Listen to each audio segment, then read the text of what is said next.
Nos encontramos mais uma vez aqui nesse nosso bate-canal para conversar sobre tontura, zumbido, labirintite.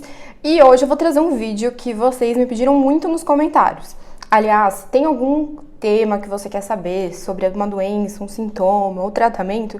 Manda aqui nos comentários que eu vou colocando na minha listinha de vídeos a serem preparados.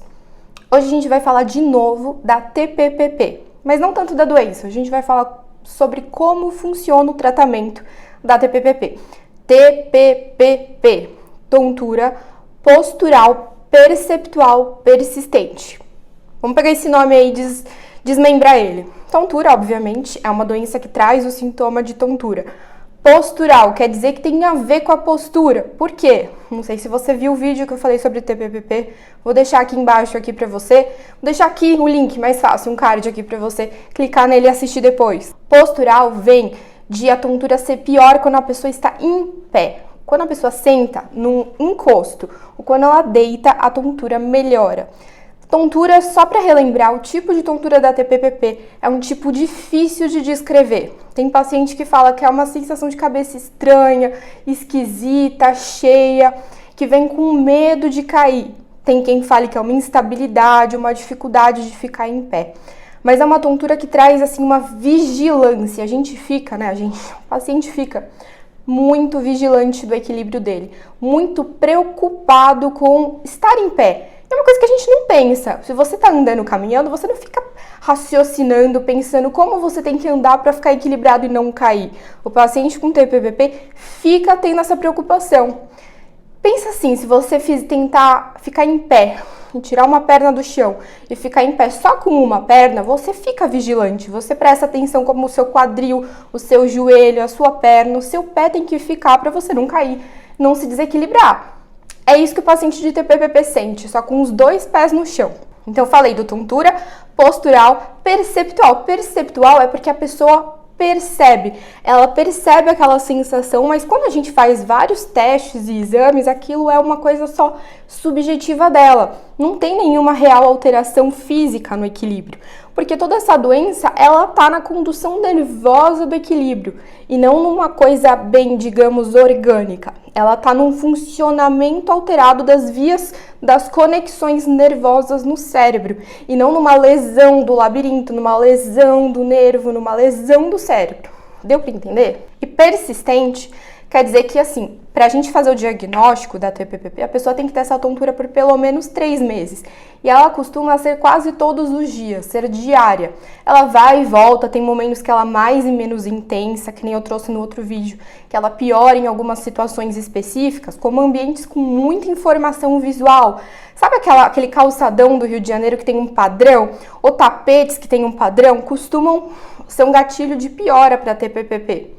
Ou quando tá num supermercado e vai passeando no corredor, aquilo costuma piorar também na TPPP, piorar a tontura. Agora que a gente já relembrou o que é o sintoma, o que é a doença, vou falar um pouquinho sobre o tratamento. A gente tem 3 vias de tratamento: psicoterapia, reabilitação vestibular e medicação. Psicoterapia é um tratamento que eu gosto de levar, de pedir a todos os pacientes que façam essa modalidade em conjunto com as outras técnicas. Por quê?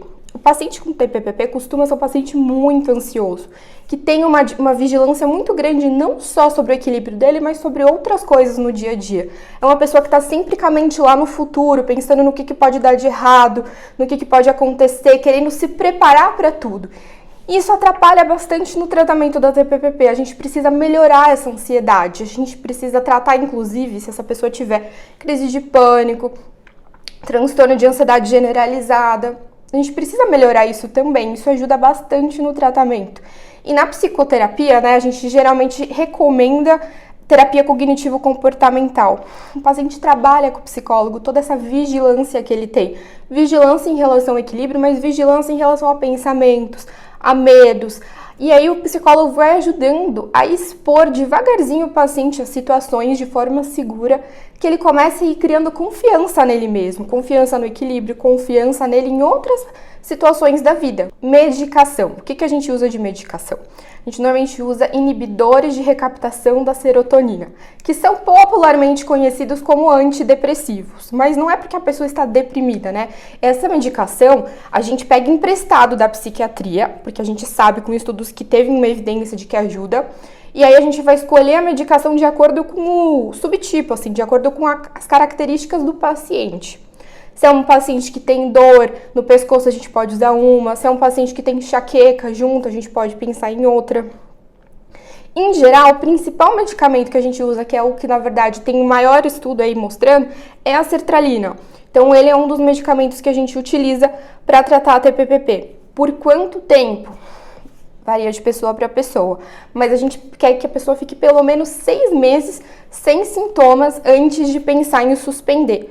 Em geral, o tratamento aí com a medicação dura 1 ano e meio, às vezes 2 anos. E aí vem a terceira parte, que é reabilitação vestibular.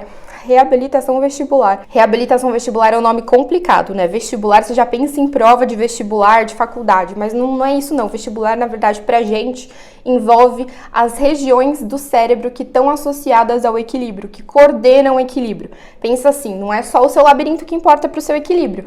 Quem coordena, quem é o mais importante é o seu cérebro, né? O labirinto manda uma informação, os seus olhos mandam informação também, o seu pescoço, a sua medula espinhal da coluna, os seus pés, o seu joelho, tudo isso está mandando informação para o seu cérebro. O cérebro cruza essas informações e entende se você está equilibrado ou não. Então, o sistema vestibular é esse sistema de nervos que junta todas as informações lá no cérebro. A reabilitação, ela visa promover uma habituação com o seu corpo, diminuindo a vigilância que a pessoa com TPPP sente de estar andando num lugar desconhecido, de estar andando em cima de um tapete com padrões visuais complexos, de estar passeando, por exemplo, numa ponte que passa por cima de vários carros se mexendo. Isso pode piorar também a TPPP. Então, ela traz uma habituação para o cérebro se acostumar com esses padrões e não ter os sintomas, não piorar os sintomas. E ela é feita com um fonoaudiólogo, não é o otorrino que faz essa reabilitação, não, é um fonoaudiólogo. E faz sentido a palavra reabilitação, né? Se a gente pensar aí na fisioterapia, depois de um acidente, uma pessoa faz uma reabilitação para voltar a caminhar, para voltar a fazer as atividades do dia a dia, é mais ou menos a mesma ideia. A gente faz exercícios, um treinamento que a pessoa faz para ela conseguir voltar a viver normalmente. Então, são exercícios, às vezes padrões visuais que a pessoa vai acompanhar. Tem um exercício que é o mais famoso, que você deve ter visto já talvez na internet, que é um que a pessoa coloca o dedo assim e fica movimentando assim o pescoço, para cima e para baixo. É um exercício para tentar ajudar a melhorar a ligação entre olho e labirinto. Lembrando que na TPPP é como se o seu cérebro não confiasse mais na informação do labirinto. Então ele usa muito a informação somatosensorial, que é a medula, pés, pele, músculos, articulações e muito mais ainda o visual. E com esse treinamento a gente quer que o cérebro volte a confiar nas informações do seu labirinto e utilizar essas informações se elas estão funcionando adequadamente. Senão ele encontrar meios na visão e no somatosensorial de conseguir compensar isso sem ter um gatilho de tontura quando fica em alguma situação específica. É meio complexo isso, será que ficou claro? Mas essas são as 3 principais frentes de tratamento. Normalmente a gente usa as 3, depende de cada paciente. Tem paciente que começa com a psicoterapia, a medicação, e aí na hora de a gente tentar tirar a medicação, a gente deixa numa dose mínima e não consegue tirar. Então a gente começa a reabilitação. Tem paciente que não quer usar medicação, então a gente começa a reabilitação direto. Psicoterapia e reabilitação. Depende muito de cada caso. Mas aí, me pediram bastante esse vídeo, espero que tenha ajudado você, que te traga informações importantes, você entenda aí do tratamento caso você tenha TPPP. Se você ficar com alguma dúvida, deixa aqui no comentário que eu vou tentar te explicar um pouquinho melhor.